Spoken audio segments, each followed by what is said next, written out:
Hold tight, Xbox game streaming is almost here.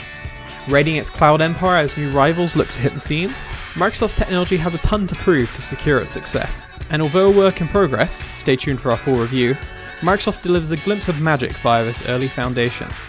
I'm Matt from Windows Central, and here we have our first look at Project xCloud's new preview trial.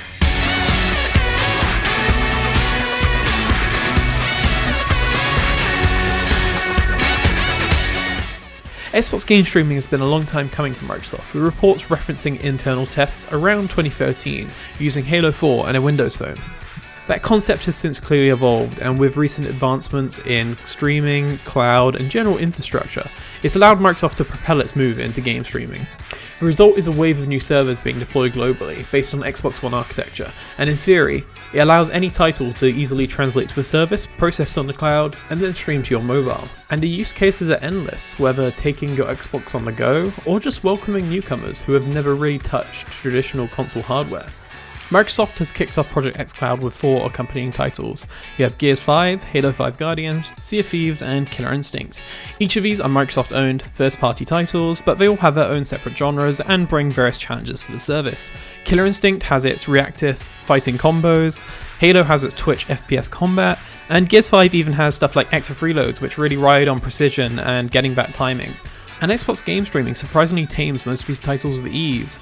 You have consistent low latency and clarity, and yeah, you get odd hiccups from the inconsistencies that come with networking, but generally Microsoft is on the right track. To preface, I enter Project xCloud with a fairly optimal setup. That's a symmetrical gigabit connection a few miles west of London, translates to about 300 megabits per second download, over a 5 GHz Wi-Fi connection to a Google Pixel.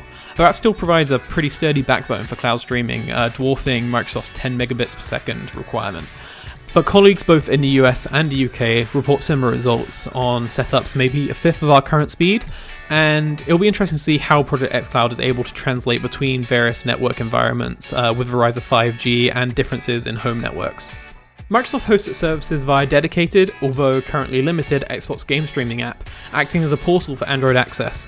The app packages titles in a sleek Netflix-style format with on-demand tap-and-play access, removing some of the complexity that comes with a full Xbox One experience. There's also choice of a legacy Xbox guide menu, although stripped down to the essentials featuring friends, parties, and achievements. Xbox game streaming gets off to a strong start, already showcasing impressive low latency technology in its first iteration. And while I entered unsure of streaming, it's clear how the service could act as a true console replacement, both at the home and while on the move.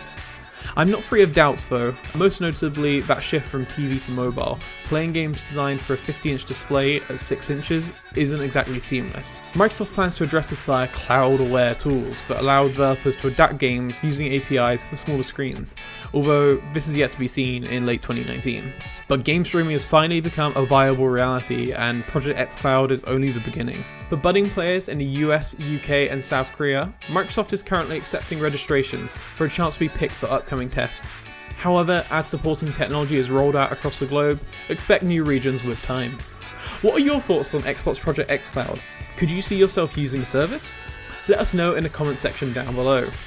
I've been Matt Brown, thanks ever so much for watching, and I'll see you in the next one.